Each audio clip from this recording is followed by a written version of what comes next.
जी दोस्तों, ये कमेंट पढ़े हमारे बड़े प्यारे दोस्त। बड़ा लेंथी सा कमेंट है, लेकिन आपको इसमें बीच में छोटा सा हिस्सा दिखा देता हूँ। ये हमारे खालिद भट्टी भाई, ये हमारे जो खालिद भाई हैं, ये हमारे यूके से हैं और बड़े खूबसूरत हमारे दोस्त हैं। बड़े ज़बरदस्त किस्म के ये कमेंट्स करते हैं और इनके कमेंट से हम सीखते हैं। और वो कहते हैं जनाब, मिर्ज़ा जो जहलवी उनके बारे में कहते हैं कि मिर्ज़ा जहलवी साहब, अगर आप खाना काबा की छत पर खड़े होकर भी ये कहें ना कि इमरान खान झूठा है, इमरान खान गलत है, अरशद शरीफ भी झूठा था, इमरान रियाज भी गलत है, तो यकीन कर आप साबित नहीं कर सकते। ये पाकिस्तानी अवाम नहीं मानेगी, पाकिस्तानी अवाम नहीं मानेगी, आप चाहे कुछ भी कर लें।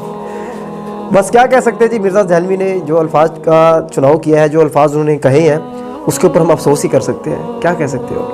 बहरहाल बहुत शुक्रिया खालिद भाई, हमें आपसे सीखने का मौका मिलता है, हम आपसे सीखते हैं, बड़ा अच्छा लगता है। जो दोस्त हमें कमेंट्स करते हैं ना, यकीन करें उनसे उनको पढ़ते भी, उनको रिप्लाई भी करते हैं।